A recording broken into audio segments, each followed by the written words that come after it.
کلام الہی میں شمس و ضحیٰ، تیرے چہرہ نور فضا کی قسم، قسم شب تار میں راز یہ تھا کہ حبیب کی زلف دوتا کی قسم، اور تیرے خلق کو حق نے عظیم کہا، تیری خلق کو حق نے جمیل کیا، کوئی تجھ سا ہوا نہ ہوگا شہا، تیرے خالق کے حسن و ادا کی قسم۔ معزز سامعین ذی وقار، بحمد اللہ تعالی و بفضلہ، ہر سال کی طرح اس سال بھی دارالعلوم نقشبندیہ ضیاء الاسلام کو، اس ادارے کے منتظمین کو، متعلقین کو اور اس مسجد کے نمازیوں کو، اس ادارے کے طلباء کو یہ شرف حاصل ہوا کہ 12 روز ربیع الاول شریف کے مقدس مہینے میں نبی کریم صلی اللہ علیہ وآلہ وسلم کی آمد کی خوشی میں روزانہ 12 دنوں تک تلاوت کلام مجید کے بعد آقا کریم علیہ الصلوۃ والسلام کی صفات کا، آقا کریم علیہ الصلوۃ والسلام کے حسن و جمال کا، آقا کریم علیہ الصلوۃ والسلام کے زندگی کے ہر پہلو کا بیٹھ کر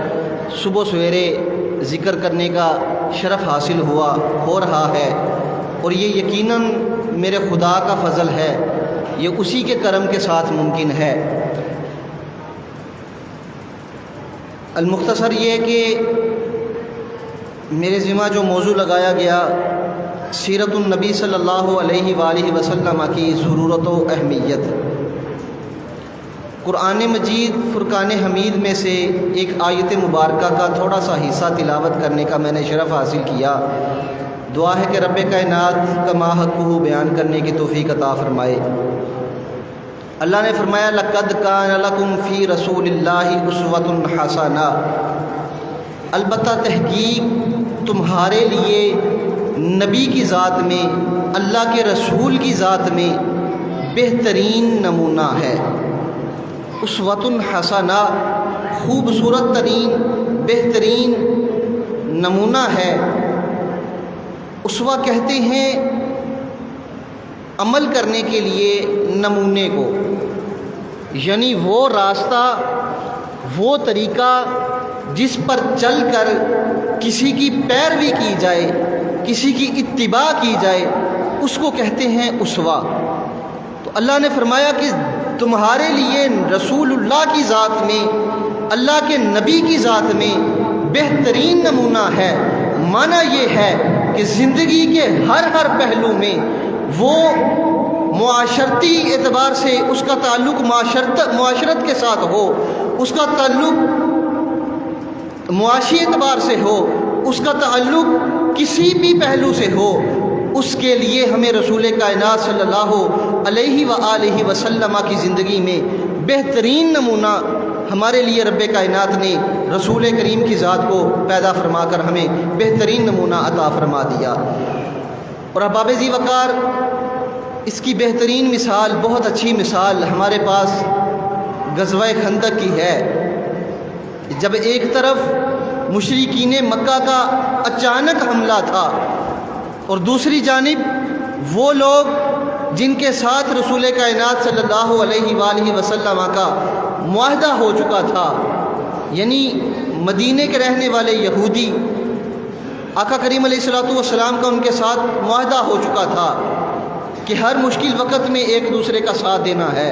لیکن جب یہ مسلمانوں پر مشکل وقت آیا کہ مشرکین مکہ نے اچانک حملہ کر دیا، اب مسلمان اس حملے سے خود کو محفوظ رکھنے میں مصروف ہیں، پیچھے سے ان یہودیوں نے مسلمانوں کے ساتھ منافقت کرتے ہوئے بغاوت کر دی۔ یہ دونوں طرف سے مشکل سامنے آ گئی، لیکن رسول کائنات صلی اللہ علیہ وآلہ وسلم نے بڑے صبر کے ساتھ، بڑی زندہ دلی کے ساتھ، بڑی دلیری کے ساتھ دونوں کا سامنا کیا، مشرکین کا مقابلہ بھی کیا اور یہودیوں کا سامنا بھی کیا۔ اور پھر جب خندق کھودی جا رہی تھی تو صحابہ رسول کو جب بھوک نے ستایا رسول کائنات کی بارگاہ میں حاضر ہوئے تو رسول کائنات صلی اللہ علیہ وآلہ وسلم نے اپنا جسم اطہر دکھایا اور بتایا کہ صحابہ پریشان نہ ہو، اگر تمہیں بھوک نے ستایا ہوا ہے تو تمہارے رسول نے بھی، تمہارے نبی نے بھی اسی بھوک کی وجہ سے اپنے پیٹ کے اوپر پتھر باندھے ہوئے ہیں۔ یہ ہے بہترین نمونہ، یہ ہے اسوہ حسنہ۔ یہ نہیں کیا کہ خود کھا لو اور اپنے ماتحت لوگوں کو بھوکا رہنے دو، بلکہ یہ ایک عظیم لیڈر ہے، یہ ایک عظیم قائد ہے۔ اس جیسا قائد دنیا میں اور کہیں دکھائی نہیں دیتا ہے کہ رسول کائنات صلی اللہ علیہ وآلہ وسلم نے بتا دیا، اے میرے صحابہ پریشان نہ ہو، اگر تم بھوکے ہو تو تمہارے رسول نے بھی بھوک کی وجہ سے اپنے پیٹ پر پتھر باندھ رکھے ہیں۔ تو سامعین ذی وقار، رسول کائنات صلی اللہ علیہ وآلہ وسلم کے سیرت یہ ہے جس پر عمل کرنے کو اگر ہم حکمران ہیں تو بھی دل کرتا ہے، تو بھی ہمیں چاہیے کہ ہم رسول کائنات صلی اللہ علیہ وآلہ وسلم کے اسوہ حسنہ پر بطور لیڈر ہونے کے ہم عمل کریں۔ اور اگر ہم استاد ہیں تو رسول کائنات صلی اللہ علیہ وآلہ وسلم جیسا استاد کہیں نظر نہیں آتا ہے۔ آپ ایک بے مثل اور بے مثال استاد کی صورت میں ہمیں دکھائی دیتے ہیں۔ ہمیں ضرورت ہے کہ ہم سیرت رسول صلی اللہ علیہ وآلہ وسلم کی پیروی کریں بحیثیت استاد کہ آقا کریم علیہ الصلوۃ والسلام نے جس طرح اپنے شاگردوں کو نصیحت فرمائی، ان کو دین اسلام ان تک پہنچایا، تو پھر کہیں پر شاگردوں میں ہمیں ابو بکر صدیق نظر آتے ہیں، کہیں پر ہمیں عمر فاروق نظر آتے ہیں، کہیں ہمیں عثمان غنی کی صورت میں ایک عظیم سخی نظر آتا ہے، اور کبھی ہمیں مولا مشکل کشا سیدنا علی المرتضیٰ شیر خدا کرم اللہ وجہہ الکریم کی صورت میں ہمیں ایک عظیم بہادر نظر آتا ہے۔ یہ تربیت ہے رسول کائنات صلی اللہ علیہ وآلہ وسلم کی اپنے شاگردوں کو۔ تو اگر ہم ایک استاد ہیں تو ہمیں چاہیے کہ ہم سیرت رسول پر عمل کریں۔ ہمیں ضرورت ہے سیرت رسول پر عمل کرنے کی بحیثیت استاد۔ اور اگر ہم ایک باپ ہیں تو باپ کی حیثیت سے بھی ہمیں سیدہ کائنات سیدہ فاطمۃ الزہرا رضی اللہ تعالی عنہا جیسی شہزادی نظر آتی ہیں، جن کو جنتی عورتوں کی سردار ہونے کی ایسے ہی شان نہیں ملی، بلکہ انہوں نے عملی طور پر کر کے بتا دیا کہ میں جنتی عورتوں کی سردار ہوں۔ تو اگر ہم باپ ہیں تو بحیثیت باپ ہمیں رسول کائنات صلی اللہ علیہ وآلہ وسلم کی سیرت پر عمل کرنے کی ضرورت ہے، تاکہ ہم اپنی اولاد کو سیدہ کائنات رضی اللہ تعالی عنہا کے نقش قدم پر چلا سکیں۔ اور معزز سامعین ذی وقار، آقا کریم علیہ الصلوۃ والسلام کی سیرت کی اہمیت قرآن سے بھی ثابت ہے، رسول اللہ صلی اللہ علیہ وآلہ وسلم کے فرامین سے بھی ثابت ہے، جس کے بارے میں رب کائنات کہیں پہ فرماتا ہے قُلْ إِن كُنتُمْ تُحِبُّونَ اللَّهَ فَاتَّبِعُونِي، اے محبوب اپنے امتیوں سے فرما دو اگر تم اللہ کو محبوب رکھتے ہو فَاتَّبِعُونِی، میری اتباع کرو، میری پیروی کرو۔ اور اتباع رسول کائنات صلی اللہ علیہ وآلہ وسلم کی پیروی کرنا ہی سیرت رسول ہے۔ چونکہ اگر سیرت کا ہم مادہ اشتقاق دیکھیں تو سین یا را ان تین لفظوں سے سیرت ماخوذ ہے، ان تین لفظوں سے لفظ سیرت کو اخذ کیا گیا ہے، اور اس کا معنی یہ ہے کسی کے راستے پر چلنا، کسی کو اپنے راستے پر چلانا۔ معنی یہ ہوا اتباع رسول کا نام ہی سیرت رسول ہے۔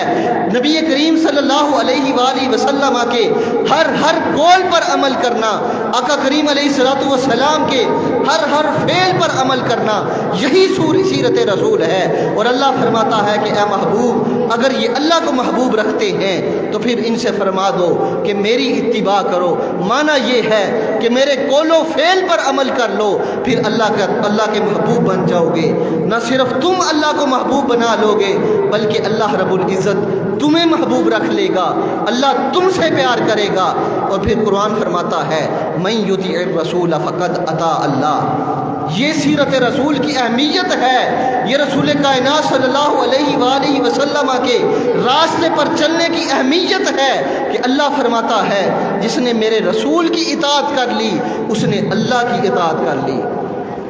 اب اس سے پتہ چلتا ہے کہ رسول کائنات صلی اللہ علیہ وآلہ وسلم کی سیرت کی اہمیت یہ ہے کہ رسول کائنات صلی اللہ علیہ وآلہ وسلم کی اطاعت اللہ کی اطاعت ہے۔ اب معنی یہ ہوا کہ اگر تم اللہ کے پیارے محبوب صلی اللہ علیہ وآلہ وسلم کی قول پر عمل کر رہے ہو، رسول کائنات صلی اللہ علیہ وآلہ وسلم کے فرامین مقدسہ پر عمل کر رہے ہو، تو گویا کہ تم اللہ رب العزت کے حکم کے اوپر عمل کر رہے ہو۔ تو معزز سامعین ذی وقار، یہ اہمیت ہے سیرت رسول صلی اللہ علیہ وآلہ وسلم کی۔ اور آج معاشرتی طور پر اور معاشی طور پر جس بحران کا ہم شکار ہیں، اس چیز کے اندر بھی ہمیں سیرت رسول صلی اللہ علیہ وآلہ وسلم کی اتباع کرنے کی، اطاعت کرنے کی، پیروی کرنے کی ضرورت ہے۔ رسول کائنات صلی اللہ علیہ وآلہ وسلم کے فرامین کو پڑھیں، آقا کریم علیہ الصلوۃ والسلام کی مقدس ظاہری حیات مبارکہ کا مطالعہ کریں، ہمیں یہ پتہ چلتا ہے کہ ہمارے رسول نے، ہمارے آقا نے، ہمارے پیغمبر صلی اللہ علیہ وآلہ وسلم نے ہمیں ذخیرہ اندوزی کرنے سے منع فرمایا۔ لیکن سامعین ذی وقار، آج ہم اپنے معاشرے میں نظر دوڑا کر دیکھیں تو ہر وہ بندہ جس کا جہاں پر ہاتھ پڑتا ہے، جس کی جہاں تک پہنچ ہے، وہ وہاں پر ذخیرہ اندوزی کرتے ہوئے ہمیں دکھائی دیتا ہے، جس کی وجہ سے ہم معاشی بحران کا شکار ہیں۔ تو اگر ہم ان مشکلات سے نکلنا چاہتے ہیں، ہمیں ضرورت ہے اس امر کی کہ ہم سیرت رسول صلی اللہ علیہ وآلہ وسلم پر عمل کرتے ہوئے، نبی کریم صلی اللہ علیہ وآلہ وسلم کے قول اور فعل پر عمل کرتے ہوئے ہم آقا کریم علیہ الصلوۃ والسلام کے اس حکم کو بجا لائیں کہ ہمیں ذخیرہ اندوزی نہیں کرنی ہے۔ اور اگر ہم پڑھیں رسول کائنات صلی اللہ علیہ وآلہ وسلم کی حیات مقدسہ کو، تو ہمیں یہ پتہ چلتا ہے کہ ہمیں چغلی سے منع کیا گیا ہے، ہمیں غیبت سے منع کیا گیا ہے، ہمیں جھوٹ بولنے سے منع کیا گیا ہے۔ لیکن معزز سامعین ذی وقار، یہ بڑے افسوس کی بات ہے کہ باوجود اس چیز کے کہ ہمیں رب کائنات نے مسلمانوں کے گھر میں پیدا کیا، رب کائنات نے پیدا ہوتے ہی ہمیں دین اسلام کا پیروکار بنا دیا، لیکن اس کے باوجود آج ہم میں سے ہر دوسرا بندہ، ہر بندہ کثرت سے جھوٹ بولتا ہوا دکھائی دیتا ہے۔ ہمیں ضرورت ہے کہ آج ہم رسول کائنات صلی اللہ علیہ وآلہ وسلم کی سیرت پر عمل کرتے ہوئے اس جھوٹ جیسی لعنت سے چھٹکارا حاصل کر لیں، تاکہ ہماری زندگیوں میں جو مشکلات ہیں ان سے ہمیں نجات حاصل ہو جائے۔ اور نبی کریم صلی اللہ علیہ وآلہ وسلم کی سیرت کو پڑھیں، ہمیں پتہ چلتا ہے کہ رسول کائنات صلی اللہ علیہ وآلہ وسلم اگر کسی سے وعدہ فرما لیتے تو پھر اس وعدے کو آقا کریم علیہ الصلوۃ والسلام پورا فرماتے۔ جہاں تک حضرت خزیمہ رضی اللہ تعالی عنہ کی گواہی 2 مردوں کے قائم قرار دی گئی، اس کے پیچھے سبب یہی تھا، وجہ یہی تھی کہ رسول کائنات صلی اللہ علیہ وآلہ وسلم کا معاہدہ ہوا، آقا کریم علیہ الصلوۃ والسلام کا معاملہ طے ہوا ایک شخص کے ساتھ خرید و فروخت کے بارے میں، تو آقا کریم علیہ الصلوۃ والسلام نے اپنے اس وعدے کو پورا فرمایا، وہیں پر کھڑے رہے، لیکن وہ آدمی اس کو اس اونٹ کی قیمت جب زیادہ ملی تو وہ منکر ہو گیا۔ آقا کریم علیہ الصلوۃ والسلام نے فرمایا کہ میرا تمہارے ساتھ معاملہ ہو چکا ہے۔ اس نے کہا کوئی گواہ ہے تو لے کے آؤ۔ حضرت خزیمہ اگرچہ وہاں پر موجود نہیں تھے، لیکن عرض کیا میں اپنے نبی کی گواہی دیتا ہوں، میرے نبی کی زبان سے ہمیشہ سچ نکلتا ہے، یہ زبان وہ ہے جس کے بارے میں خدا نے فرما دیا وَمَا يَنطِقُ عَنِ الْهَوَىٰ إِنْ هُوَ إِلَّا وَحْيٌ يُوحَىٰ۔ تو احباب ذی وقار، بولنے کی ایک عظیم ترین مثال ہے، ہمارے لیے نمونہ حیات ہے۔ ہمیں ضرورت ہے اس امر کی کہ آج ہم اپنے